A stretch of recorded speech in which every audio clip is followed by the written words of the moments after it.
Welcome to the Ghostly Gallery podcast, a place where we explore the world of horror in film, television, literature, and pop culture. Well, greetings, everyone. My name is Bruce Markison. As always, I'm joined by producer and co host Tracy Asteria. Tracy, welcome to the show. What's going on? Not too much, Bruce. This is the big HowlCon weekend in Halifax, Nova Scotia. It's a sci-fi. It's a whole combination of different genres of um, pretty much anything that anybody could ask for. And I'm a little gutted I didn't get to go this year, but hopefully next year I'll get to go. How's everything been with you? Good, good. That's a pretty big convention that you just mentioned. It is. It's actually a really large convention. This year they have some super phenomenal guests that they kind of waited to announce until after all the tickets were sold out. So, yeah, it's huge. They were actually going to have Sean Astin, but he had to cancel for another commitment. But Ben Browder is there, and if you're familiar with the Trailer Park Boys, they're there, and so many other really wonderful people. Yeah, looking forward to seeing everybody's pictures. Yeah, you've talked about Ben Browder before.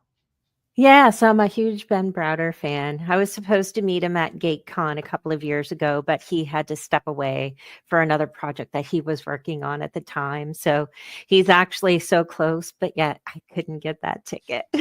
Hmm, yeah. Well, he's somebody we got to try to get on this show. We're gonna have to work on that somehow. We will. He's sci-fi and he's done some horror movies as well. So Very good, very good. All right, in this week's Ghostly Gallery episode, we're going to do a couple of things. A bit later on, we're going to talk about an interesting film that came out 50 years ago this month, way back 1974. It's a film that's not that well known. It's called Seizure, which starred Jonathan Frid of Dark Shadows fame. And it was actually the first film ever directed by Oliver Stone when he was essentially no one. He was not known. Not a guy that made a lot of horror films, but this was one of two horror movies that Oliver Stone has made in his career. And this, of course, long before he made great films like Platoon and JFK and various efforts like that. But we're going to talk about that film, 50th anniversary of Seizure. That's coming up a bit later on. But first up, the main topic of conversation with this week's guest, and he is a fellow podcaster. His name is Matt Van Bodegraven. Matt hosts two podcasts, including one that is called They Mostly Pod Out at Night. Matt's going to discuss his podcast work, some of the people that he has talked to, and his favorite films, both from years past, but also right here in 2024. Matt will also talk about his production company that he's involved with. It's called Horror Dadz. He and other horror dads make short horror films, and we're going to talk more about that a bit later on in the program. But we welcome Matt Van Bodegraven. Welcome, Matt, to the Ghostly Gallery. Thanks for being with us. Hey, thanks for having me. I'm always glad to be here with fellow horror guests and hounds. Love it all. Well, we're glad to have you. You come highly recommended from others. You also have a nickname that you're commonly referred to as. I guess it's a nickname that's kind of obvious, given your last name. You're called Graveyard. Yes. Was that something that you came up with, or your friends did? Long story is, so I'm 40. I'll admit my age here. But when I was about 14 and 15 in high school, everyone gave nicknames, and people would go, okay, what nicknames can we give you? And they said, your last name's really long, so we'll start calling you Graveyard. I go, you know what? That works.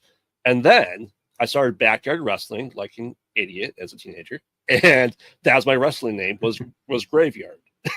So it just morphed into this nickname that morphed into a persona that morphed into my online persona now as well.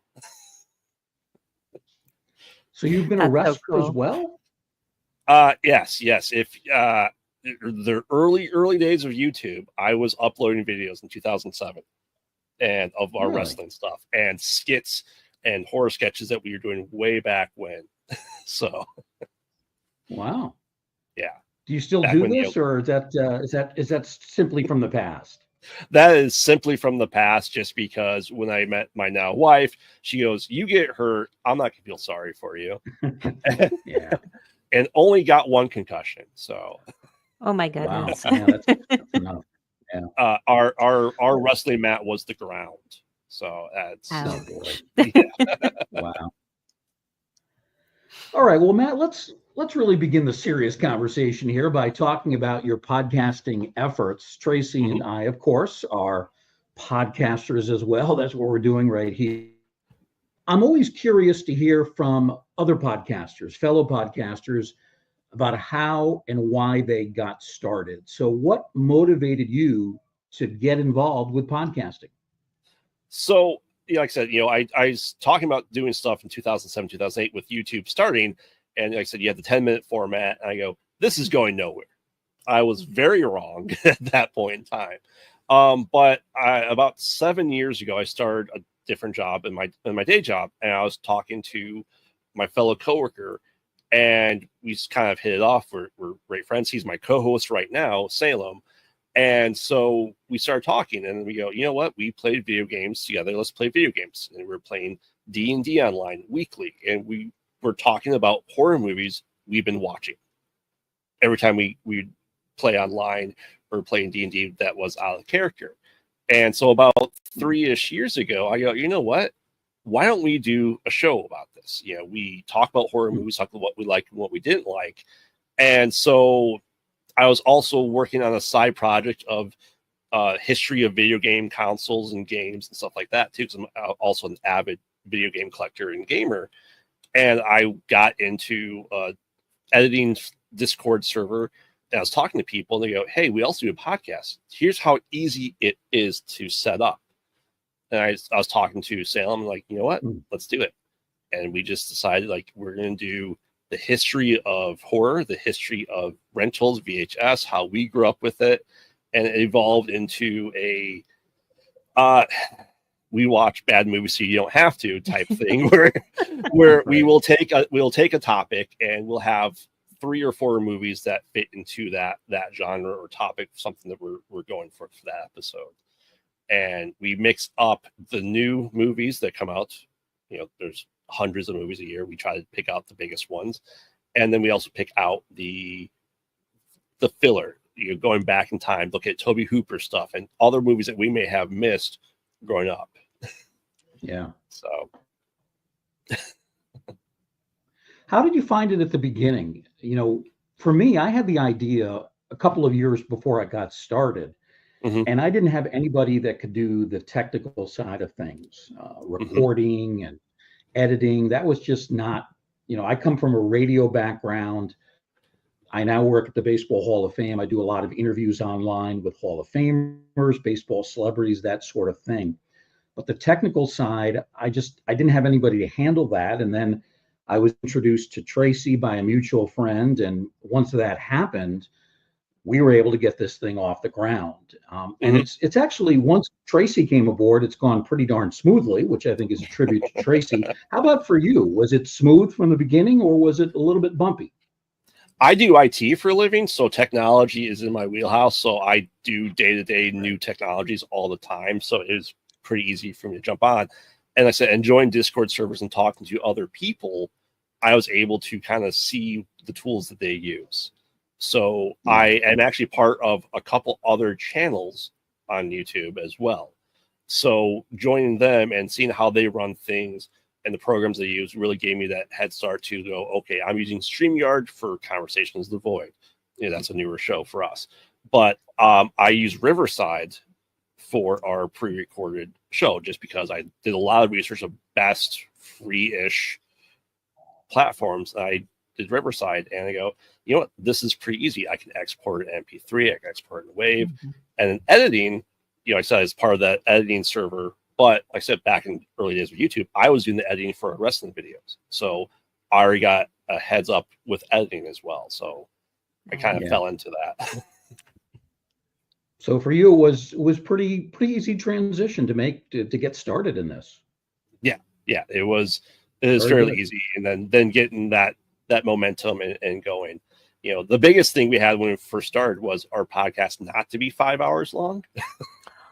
Oh my goodness.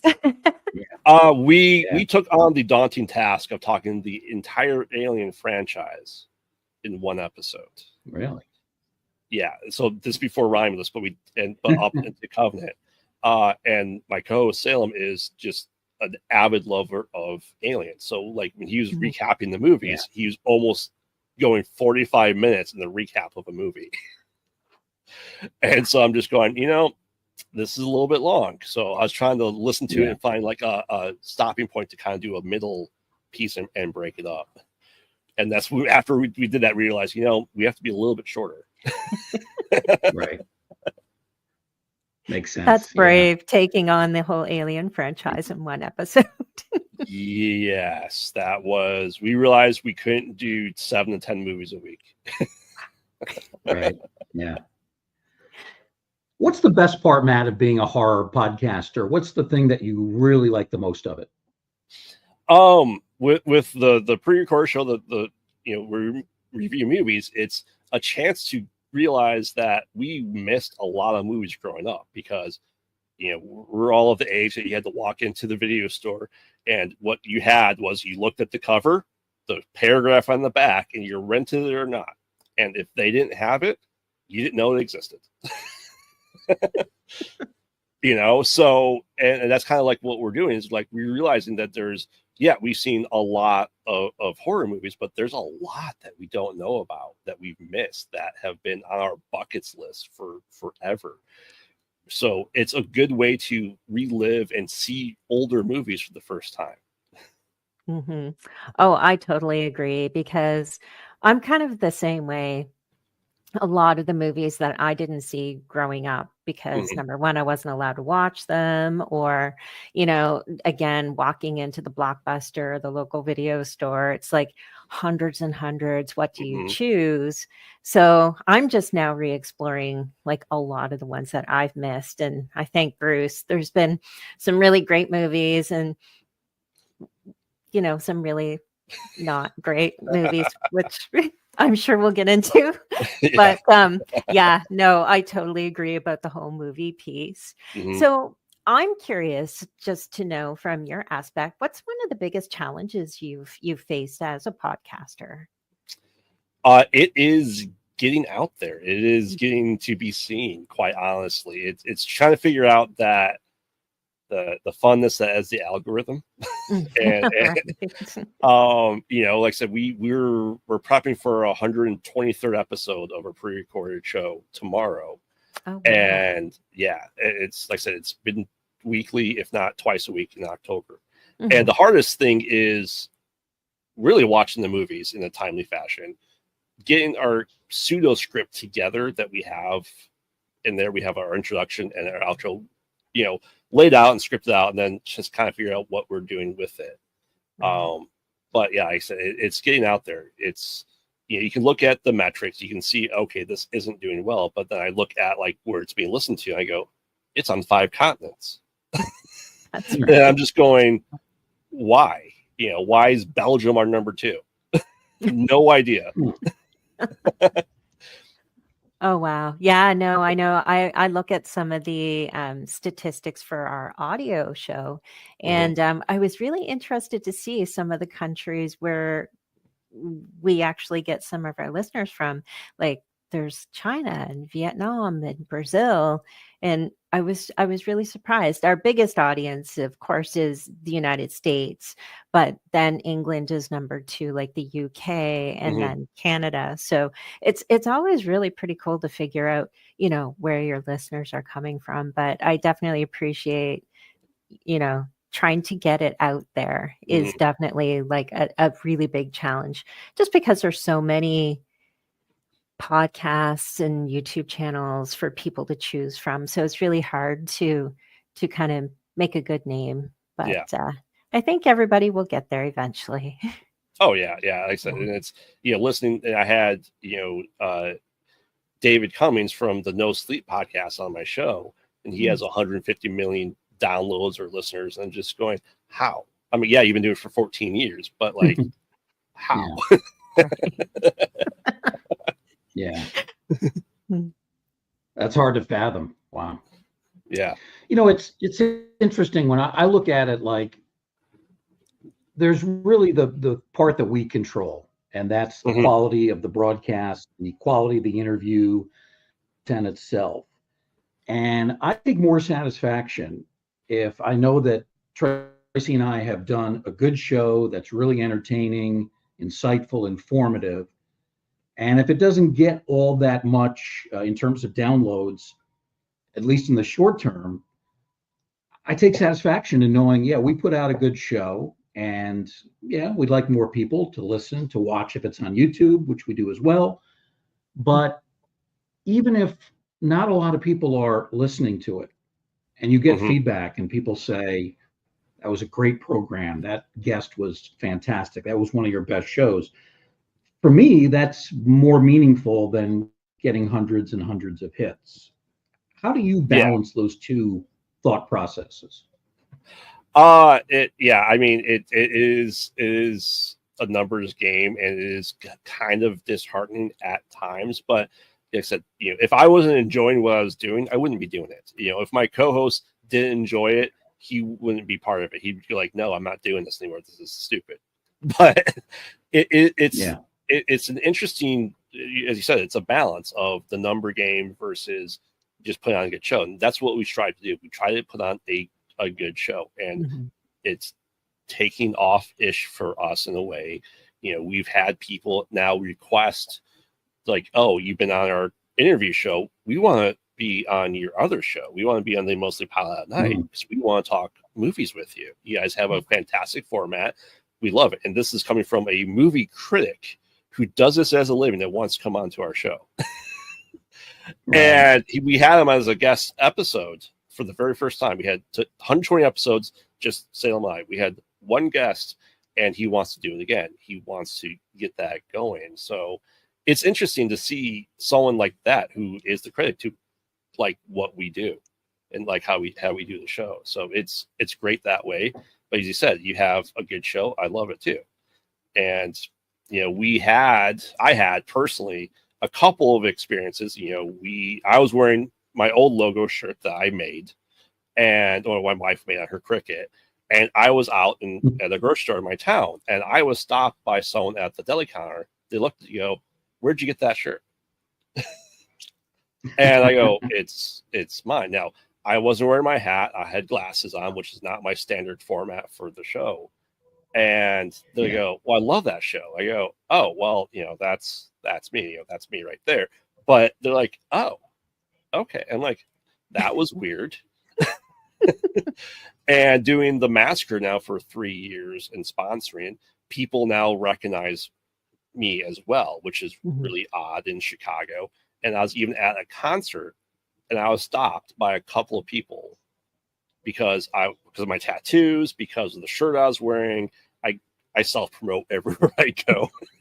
I wear my own stuff. So, but my wife's go, "No one stopped me. I don't believe it." And then someone did stop me, wish she was there. She goes, "Okay, that's weird." I go, "I agree. It is weird." To have someone recognize me is insane. Yeah. It's weird, but it's good. Yeah. And it really makes it worthwhile. And as you say, if you're not having fun with this, then it's time to stop. I mean, that has to be, you have to get enjoyment out of it. And I think the more you enjoy it, the more you will probably tend to do a good job with the programs. So you were telling us off air that you've got guests scheduled for the next several months. So you've got a great lineup coming up. You've talked to a lot of people over the years. Who are some of the most interesting people that you've either talked to, either on your show, or maybe shows where you've been the guest and you've been interviewed? Tell us about some of the people that kind of represent the highlights for you. Yeah, so I had Jeffrey Wiseman on earlier this year. If you know who Jeffrey Wiseman, he is an actor. He replaced Crispin Glover as the dad from Back to the Future in 2 and 3. And he found my show, he found my link, somehow he got on here. I have no idea how he got on it. I'm like, okay, is this really Jeffrey Wiseman? Like, is it real? And so I asked for thumbnails and links to social media. I go, okay, this is him. And he came on, and he is such a character actor. He's such a character as a whole. And, he was, having a blast. It was tremendous fun. And, he has his spiel. Everyone has their spiel that's been doing this for decades. I can talk about these things, and here's what everyone wants to ask me. And so I go, you know what? He's done other things that most people don't talk about. And that's what I do with my guests, is especially people that have been in the field of what they've been doing for 40 years. I will go and find that one thing that no one asks them about. Mm-hmm. Yeah. So I just go, that's what I want to do. And he goes, yeah, this was an absolute blast. Like I said, he was just a showman for it. Yeah. And to me, that was really awesome. And another person I had on, Mick Strawn, who's a production designer, art director. He worked on a couple Friday the 13th, couple Nightmare on Elm Streets. He did the practical effects for Buffy the Vampire Slayer, the movie. And he did the opening blood scene of Blade, the movie. Wow. And I go, you know what? He is a designer. No one gets to hear his story, because no one, you think, Nightmare on Elm Street #3, you want to see Heather Langenkamp, you want to talk to Robert Englund, you want to talk to these people, but go, I want to talk to the guy who made these things happen and get the behind the scenes story of that stuff. And he was an absolute blast, because you can tell he doesn't get to tell his story the way he wants to. Yeah. Yeah. Any other names that jump out? I know you've done so many interviews, you've talked to so many people, but maybe one or two more names that you'd like to mention. Yeah. I had Daniel Bowers, who does independent horror movies, and he's working on his, I think, third feature film. So not someone that's been doing this for a long time on their own, but he did special effects for Smile. He's done special effects. Really? Yeah. Special effects for Hannibal, the TV show. And so you get to see someone like that is doing VFX and then making their own stuff. So you kind of get the best of both worlds, and you get to talk to them about their passion, which is their independent stuff that they're working on. And so he was an absolute blast. And he goes, by the way, you're working on short stuff like that. I'll do your VFX for you for free. I go, well, I can't ask for more than that, And he goes, also, it's all right, I want to do a Phantasm show. I want to discuss Phantasm. He loves Phantasm. I go, okay, cool. Let's do that. And, in preparation for the show, I was watching all the Phantasms on the podcast. And then the massacre happened. They go, what movie do you want to sponsor? We have Phantasm. And so I'm like, well, this is all lining up. I'm like, I might as well do Phantasm as a whole. And of course, I have the orb from Phantasm as well. So, oh, nice. And it's just kind of like that lineup of everything, and just being able to talk to a smaller independent person as well. So I have a good mix of larger names and small people, because you never know who's going to go somewhere. You never know who's going to do what. Sure. And it's just a great networking way of doing it.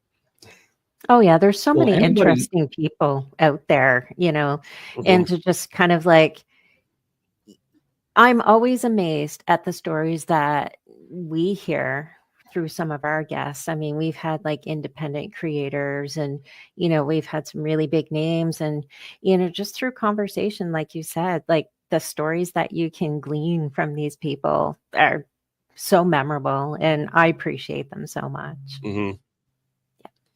And then the last one that wasn't on my show, but it was another show distant starting that I'm on, Joey Garcia, Bozo the Clown from 1984 to 2001 in Chicago. And I'm from Chicago. So he was my Bozo the Clown. Oh, wow.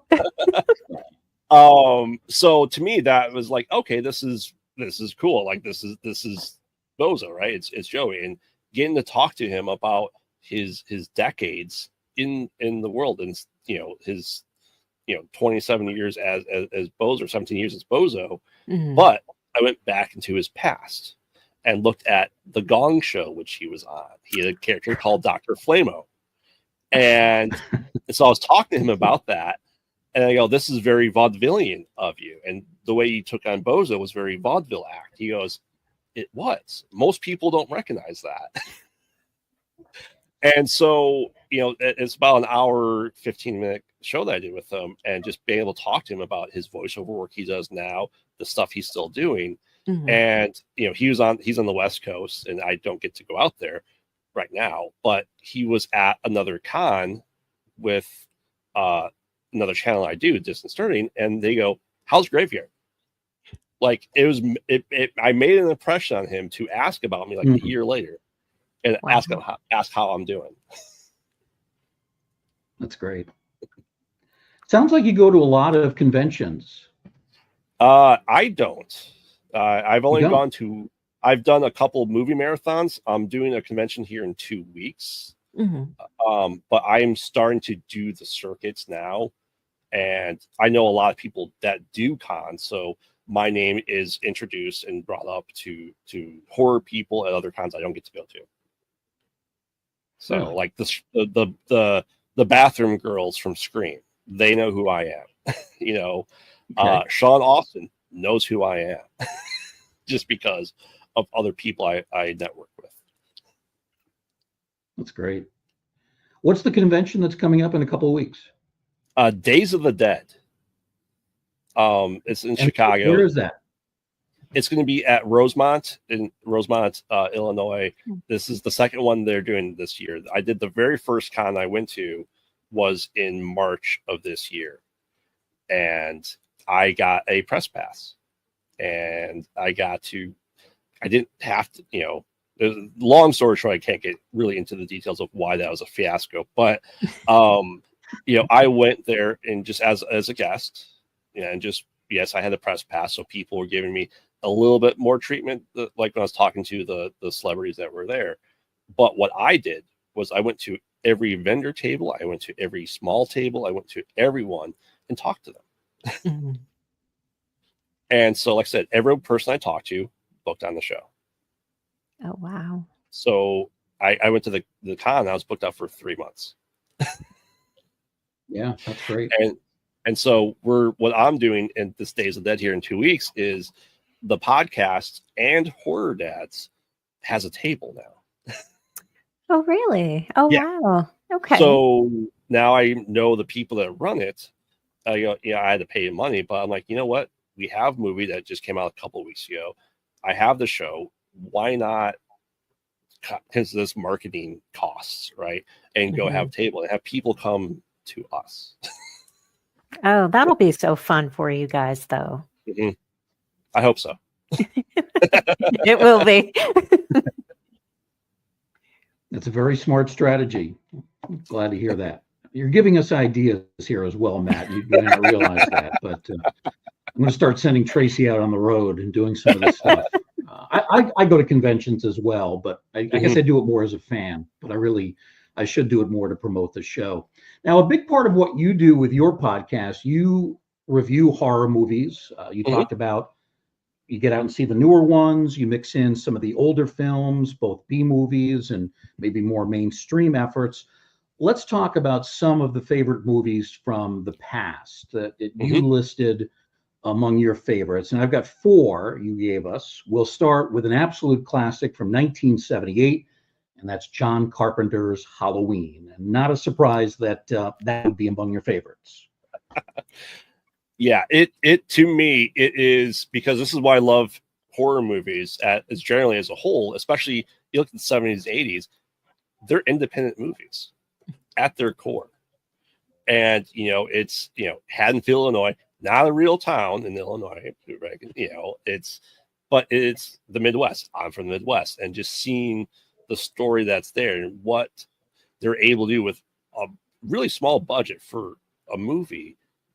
And what you're able to do with it, to me, it is an instant classic. It is, while Psycho is the first technical slasher and Black Christmas was the first holiday slasher, but really Halloween brought the slashers into mainstream as to the idea. And it was kind of like the blueprint of a slasher.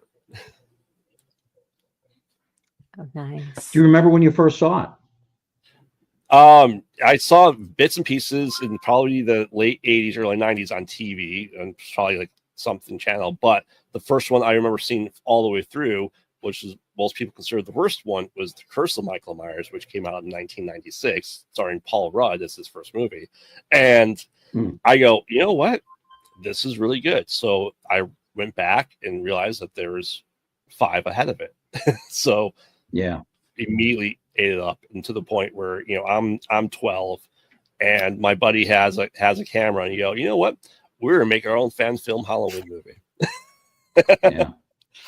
So It's amazing. It's been sequel to death.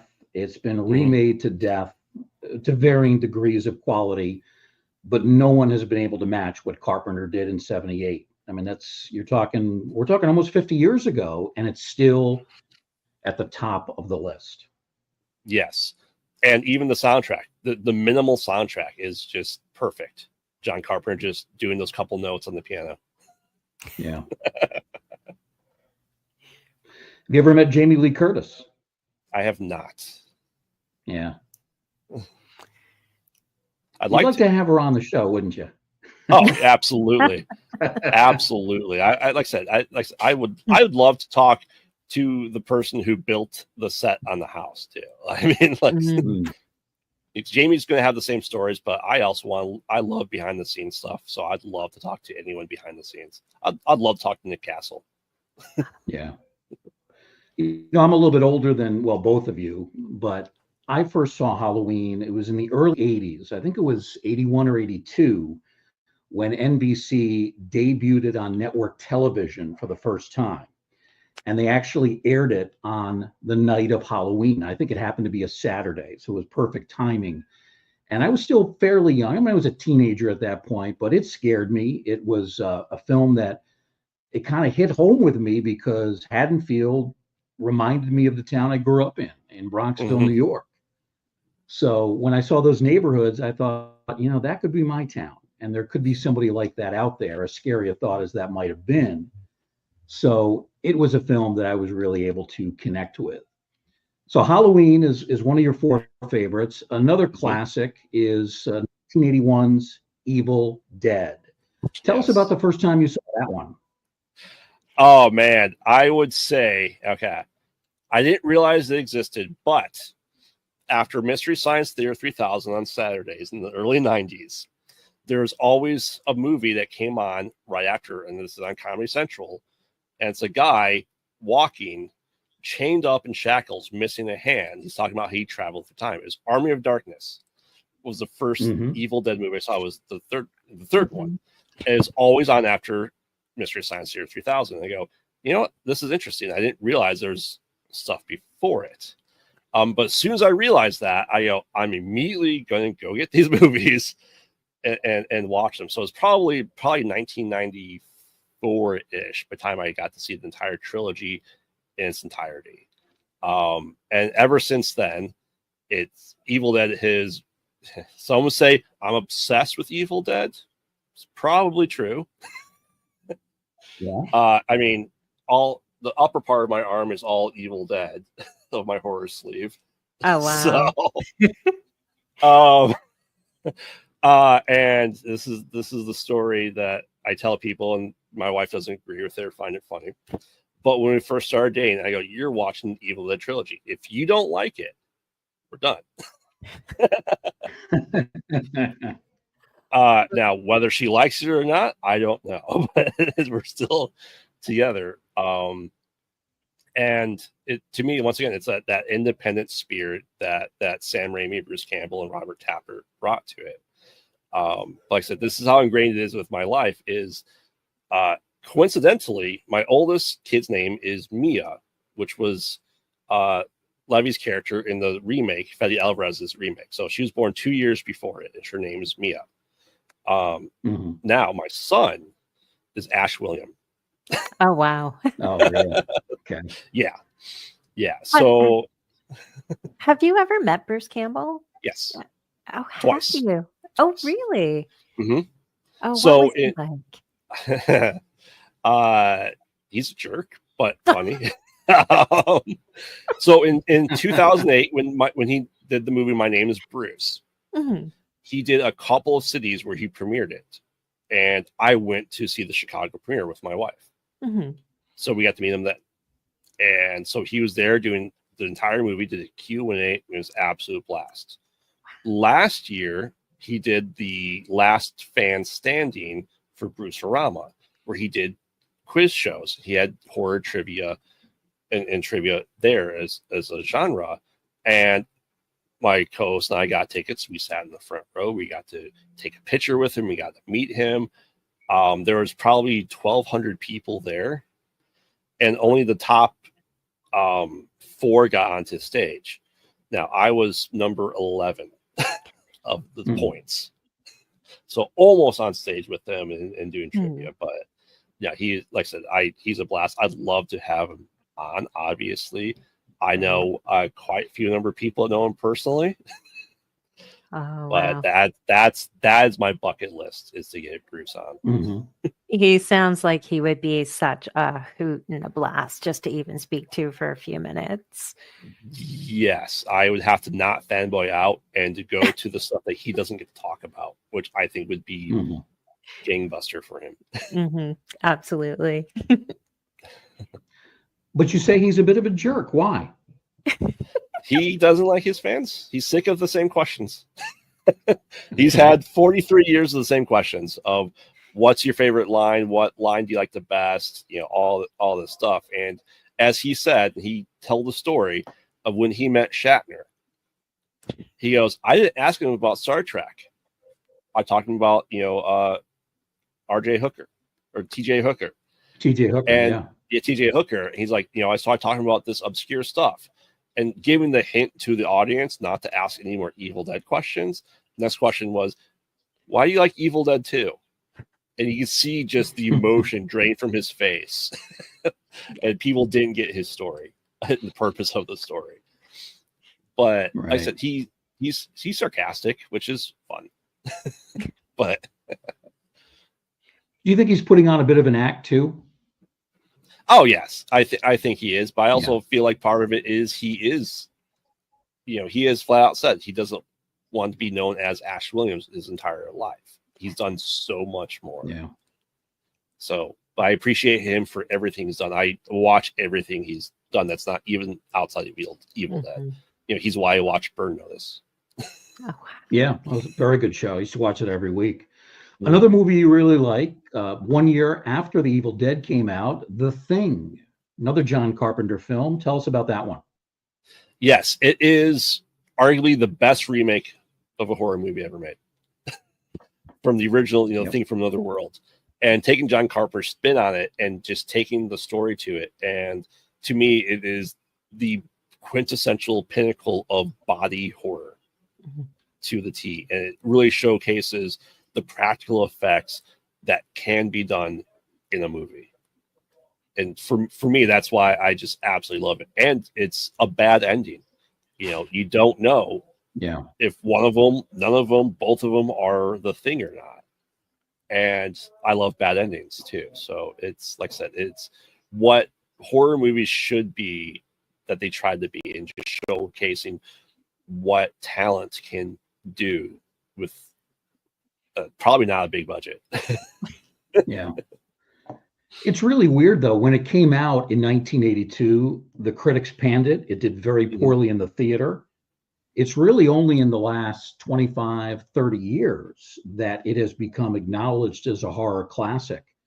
And that happens with other films, but I don't know that there's been a more extreme turnaround for a horror movie where it went from being poorly received to being a masterpiece. Kind of strange. I would say people throw Killer Clowns from Outer Space into that too. Okay. Just because most people hated it when it came out. It's only becoming popular now again. That movie was hilarious. Mike-O saw it for the very first time a couple weeks ago. Oh, really? He absolutely hated it. Yeah.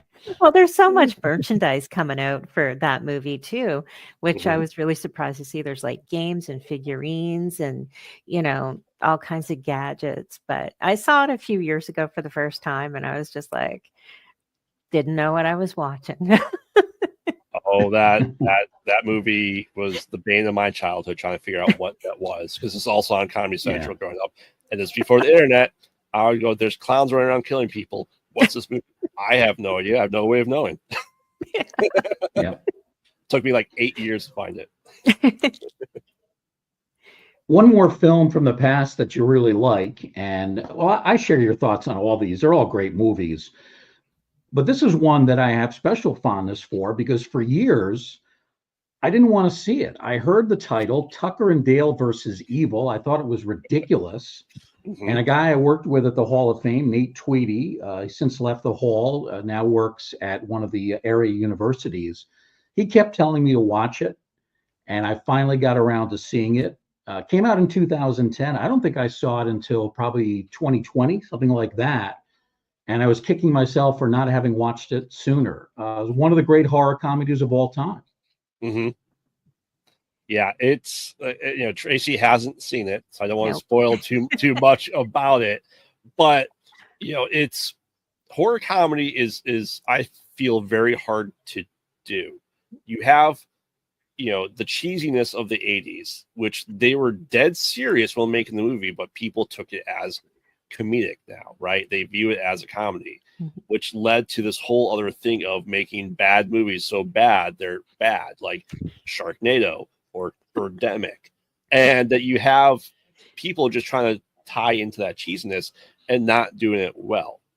But every once in a while, you have something like, Shaun of the Dead, which nails it. You have Tucker and Dale versus Evil, which nails the balance of horror and comedy. They understand the assignment, and like I said, it's really hard to do. And I think Tyler Levine and Alan Tudyk absolutely nail the roles to a T. They play it straight-laced, I feel, the entire time, which adds to the comedic value. It is almost a Abbott and Costello feel to it. Yeah. Interesting. Because Abbott Costello played my favorite scene. Yes. That's certainly the monsters. They were played straight, no question. In Tucker and Dale versus Evil, the scene I really love is when Alan Tudyk's character, I can't remember if he's Tucker or Dale. I always get them confused. But his character, he's trying to pull a guy who's half buried in a wood chipper. And at one point, he very sincerely says, "Are you all right?" I thought that was great. Yes. He, like I said, his line delivery is spot on. Just if you like Wash, from Firefly, just imagine him as a hillbilly. And there's this character. Like I said, he plays it so seriously and so funny. His line delivery is just perfect. So those are some of the films from the past. There are 3 films in particular in 2024 that you really like. Tracy and I have not seen these, but you vouch for all 3. They're Alien Romulus, In a Violent Nature, and The Substance. Let's start with Alien Romulus, Matt. How does this one stack up with some of the greats in the Alien franchise, particularly the first film and then the follow-up from 1986, Aliens? Is this one in that category or a little bit lesser? I would say it's up there with the first one because in my opinion, I know a lot of people disagree with me, like my co-host who's holding the Aliens gun, in the picture here, is that the only Alien horror movie is the first one. The rest are action and drama.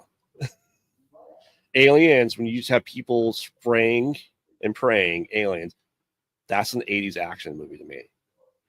Now, to me, Alien Romulus brought the horror back to the Alien franchise. It was not about the number of aliens. It was more about the atmosphere, the tension, the dread that you have being trapped in an isolated space with an alien.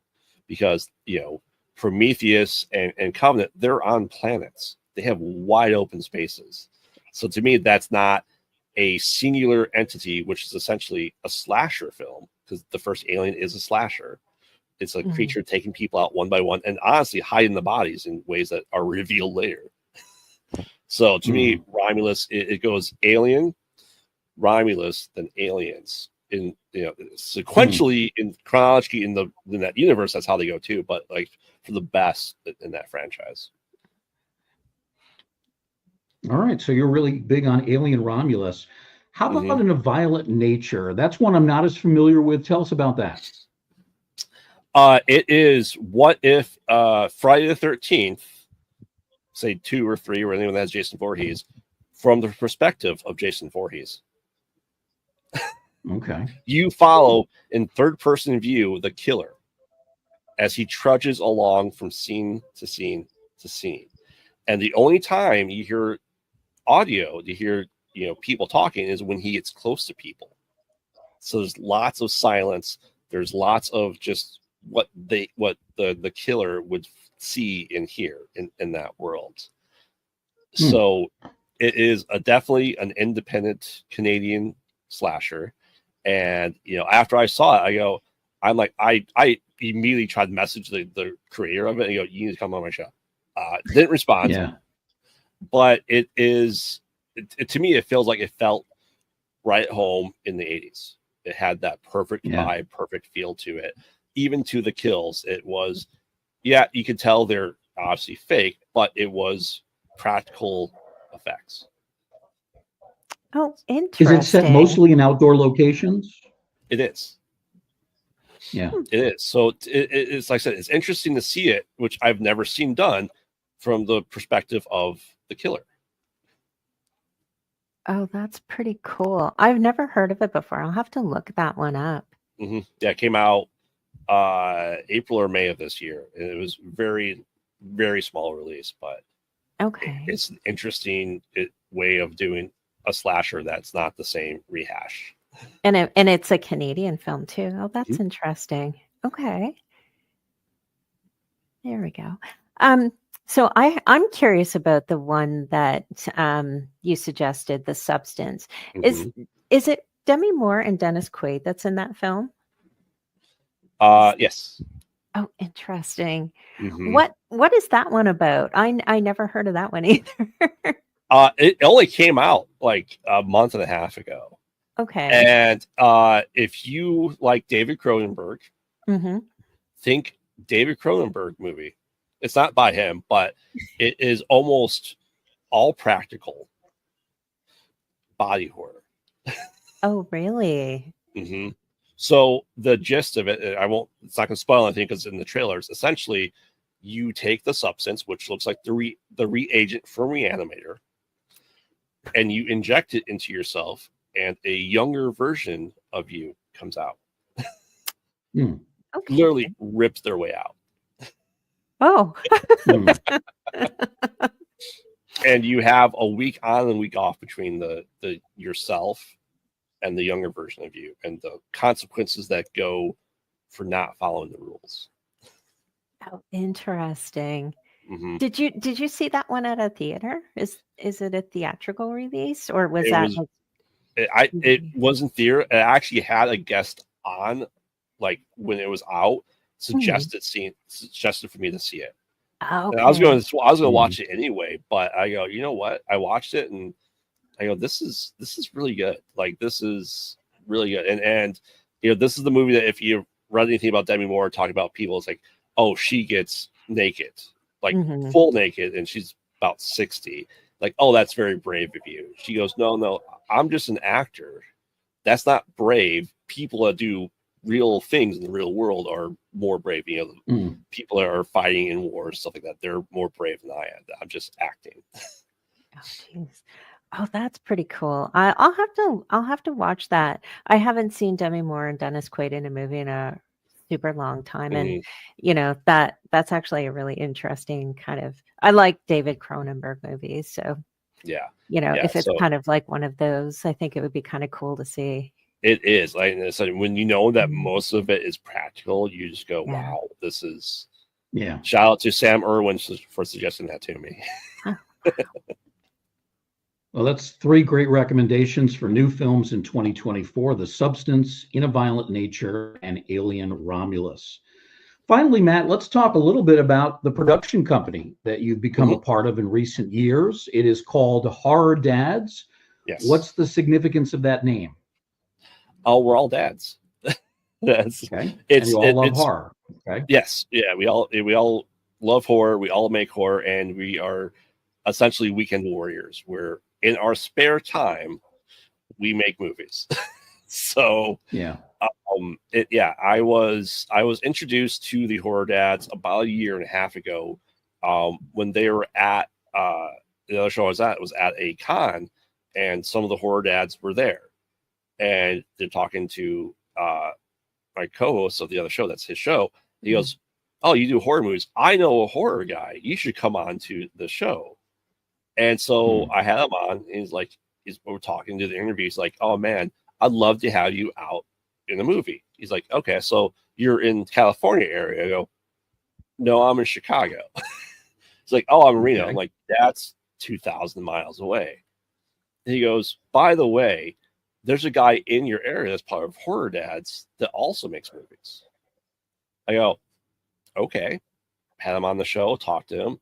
And he goes, "You want to come down for the movie I'm shooting a couple weeks ago?" Okay. And so went down there, only met him online, stayed at his house. His name is Josh Brucker, really awesome dude. And I go, okay, so I want to see how this is done. Very micro budget horror movie. And so I ended up being a production assistant. Even had a small cameo in it. And to remember filming one of the nights that we were doing, we're on a pot farm, 3 a.m., storming. Coyotes are howling in the distance, and there's people shooting cannons in the distance as well. And I'm just going, this is interesting. Text my wife. I'm like, if I die, this is my last location. Avenge me. Because it's weird to go to someone you don't know and just go to their house and then go do something like this. But after that, it's just like, okay, he's like, okay, this is awesome. We need to get you more and more involved. So starring on other stuff, did some cameos in some other movies they did. And on Father's Day of this year, after working on about three-ish movies with them, they go, "We want you to be part of the team officially." Oh, wow. So that was my Father's Day present from them, is being invited to it. So that was really great. And since then, went up to Michigan with the other Hordad, helped co-write a movie that was in that I got to sit in the makeup chair for an hour and a half, getting makeup applied to me, and for my death scene. So that was an absolute blast. Those were long days. And we just finished a movie. We started in May. Lots of mishaps came to it, but we released the new movie called Untitled Footage, which was the sequel to the first movie I did with them. So shooting out there, shooting at an old abandoned German town from people escaping Germany from the 40s.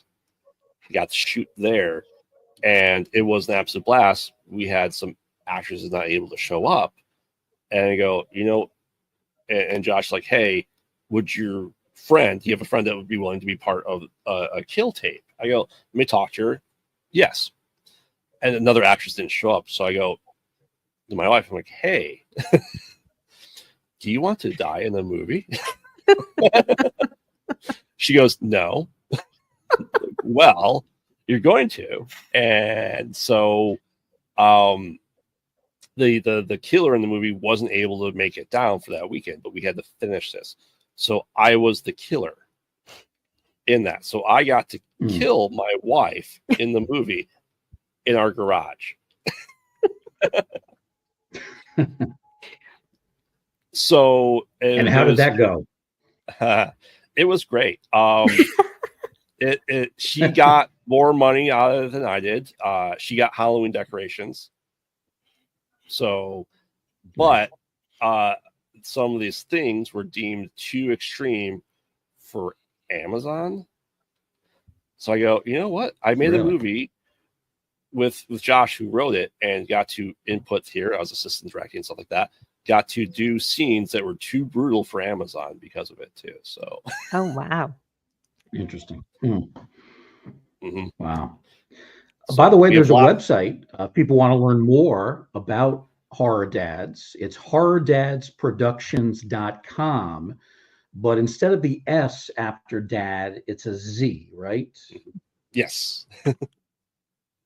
So Horror Dads with a Z, horrordadsproductions.com. And you can see some of the short films that Matt and his friends are working on. Do you think you guys might at some point do a longer feature film? We do long feature films too. We do, You do? hour 15, Okay. hour 20. Yeah, yeah. We kind of Oh, mixed it nice. up. So just because not everything needs to be feature film, Mhm. some ideas. I'm looking at you, Skin Marink. That, Yeah. that work better as it, and we are kind of mixing and matching what we're doing. We do anthology stuff. We actually did a TV show, season 1 of TV show, which is a found footage anthology TV show. So I think Tales of the Crypt, but found footage. Oh, neat. Nice. So it's 25 to 30-minute stuff as a TV show. We're working on season 2. I can't say anything more than that, other than I'm working on a short of it. I'm also working on another short for another sequel to a movie that we did last year. And we have a lot in the works right now. So Oh, very That's nice. great. Oh, you guys are Really busy. wonderful to hear about. yeah, we're actually Yeah. running a campaign for our next movie we're doing, which is going to be filming in April. And we're going to be shooting in Connecticut. Oh, nice. So is it a Kickstarter or Indiegogo? Indiegogo, yeah. Okay. So Will you share the link with us? yes, absolutely. I'll Okay, put it in perfect. the chat. Oh, thank you. We'll make sure we add that too. Very. One of Matt's many projects. He also is the host of 2 different podcasts. They mostly pod out at night and Conversations in the Void. Do I have that correct, Matt? Yes. Yep. Okay, Yep. so Conversations in the Void, along with They Mostly Pod Out at Night. Matt, we really appreciate it. It's been a lot of fun talking to you. Hope to have you on again. Thanks for having me. Really appreciate it.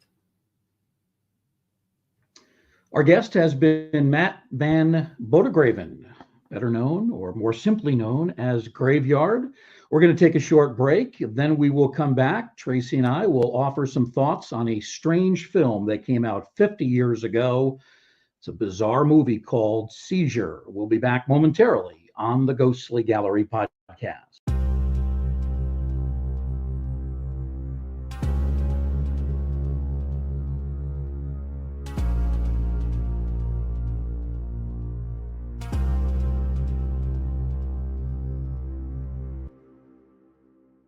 Welcome back to the Ghostly Gallery podcast. Our thanks again to Matt Van Bodegraven for giving us some entertaining time talking about his podcasting, his acting, his production company, a lot of great stuff there.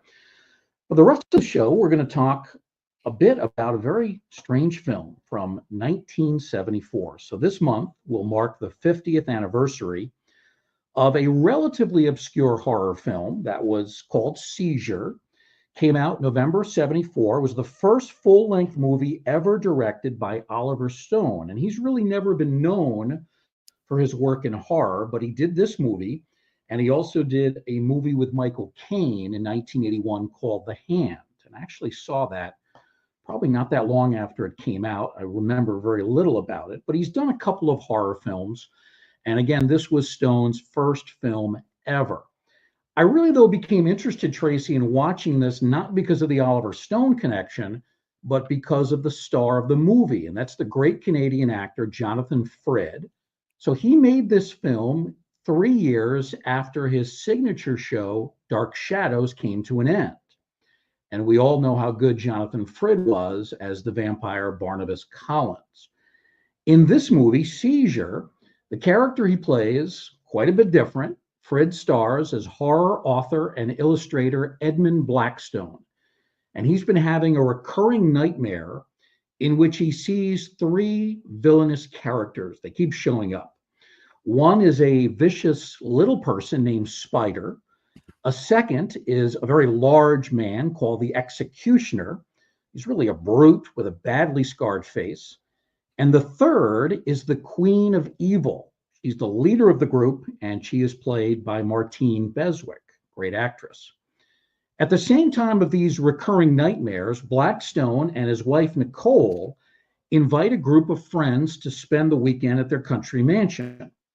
And right from the start, it's obvious that some of his friends don't really like each other. One of them is a particularly obnoxious man named Charlie, who is rude to strangers, overbearing with his supposed friends. He also likes to brag about how rich he is, and he's rather lecherous in his interactions with a young girl. I mean, he's really hard to like in any way. The beginning of the film gives off almost a soap opera vibe, especially when Charlie's wife, Mickey, cheats on him with a much younger man named Mark Frost. So that's one of the stories going on. All of this, though, is going to seem rather trivial in a moment when one of the characters from Edmund Blackstone's dreams, that little man named Spider, starts to appear in the living room window. To everyone's shock, Spider eventually crashes through the window at night, brandishing a small knife in his hand, and he's ready to challenge anyone to a fight. Well, Charlie soon obliges, and an all-out fracas breaks out in the living room. I should mention, by the way, Spider is played very well by Hervé Villechaize, who would go on to star as Tattoo on Fantasy Island. Of course, he was the assistant to Ricardo Montalban on that show. Soon after Spider shows up, the Queen of Evil and the Executioner also join in on the fun. And the three villains then tie Edmund and his friends to one another, lead them outside, where they're told they will have to run some kind of a wacky race, which I didn't understand at all. And the loser apparently is going to meet the fate of being killed. Well, Charlie, who is a little bit older and pretty heavy, suffers a heart attack while running, while others in the group, they start running for their cars and they try to escape from these three villains, but to no avail. Well, as crazy as all this sounds, from that point on, it descends into sheer madness. Spider and the Executioner start killing people, while the Queen of Evil forces Edmund to fight Mickey, Charlie's wife, to the death. And the film becomes remarkably surreal. It's difficult to tell when the unfolding action is real, when it's part of Edmund's nightmares. I mean, at various points, I really had no idea what was going on, Tracy. This was very confusing, entertaining. So that's kind of the basic storyline of this wacky movie. Let's get some of your thoughts on Seizure. What do you think, Tracy? Oh my goodness, I don't even know where to start. I never heard of this movie before. I didn't know what to expect, but I'm glad I watched it for free on YouTube. I'll start it by saying that. I mean, there were really some well-known actors, like you mentioned, Jonathan Frid and Martine Beswick and Troy Donahue, of all people, as well. But I had no idea this film was written and directed by Oliver Stone. And, it was interesting to know this was his very first production, kind of like right out of film school. But yeah, it was a wacky movie. And I did some behind the scenes research that I'll share with you a little bit later because I had to satisfy my curiosity, to find out what prompted Oliver Stone to create this film. I mean, I get it's from the early 70s and there were some really off the wall productions at that time. But yeah, I was super curious. So I had to do a little deep dive to figure out what prompted his imagination. All right. Well, feel free to tell us now about what did your research uncover? Well, okay. So I read a couple of interesting articles, and one was an excerpt from Stone's memoir called Chasing the Light. And apparently, of all things, this story was based on Oliver's own personal experiences. This story was based on his most quote unquote vivid nightmare of his life that he had ever experienced. And the Queen of Evil resembled his wife at the time. So this original title the movie was supposed to be called The Queen of Evil. It was shot in Quebec, when Stone was 27 years old, and it only had a budget of $150,000. And yeah, so I think that kind of explains things. Some of the articles kind of alluded to some of Mr. Stone's maybe behaviors at the time as well. So I think it was a lot of different things, but a lot of psychedelic things were in play, I believe, during the production of this. Yeah, there was like a haze throughout the film. Is this reality? Is this a nightmare? Who's having the Yes, nightmare? Yeah, I think I it's was, just Bruce. wild. Yeah. You mentioned the cast is really good. Frid plays his Mhm. part well. He seems like a generally good man, troubled by these recurring nightmares. But then you have to ask yourself why such a nice guy has a bunch of friends who are just so devious and unpleasant. I mean, that didn't make sense to me. Mhm. Then you have some other notable stars. Christina Pickles, who would later go on to play Nurse Helen Rosenthal in St. Elsewhere. She plays the wife of Jonathan Frid in the movie. She's very good, even though her part is kind of shoved to the background, at least until the end of the movie. And then you've got Martine Beswick, Hervé Villechaize. They're both very good as Spider Mhm. and the Evil Queen. One other notable actor to mention is Mary Warrenoff, who plays Mickey, the cheating wife. She's appeared in many horror films over the years. And years later, Warrenoff would claim that one of Seizure's producers was a gangster named Michael Thevis. She has said that Thevis helped bankroll the film as a way of laundering money. Apparently, he was under investigation by the FBI at this time. Thevis was a notorious murderer and pornographer. He was convicted of numerous crimes in 1979 and sentenced to life in prison, and that's where he died in 2013. So that's some of the background to the money, at least some of the money behind the film. It's just Mhm. it's wild. I mean, I just didn't know what was going on, what was real, why these three villains were so determined to kill everyone, but also were adamant that they had to leave one person standing as a survivor.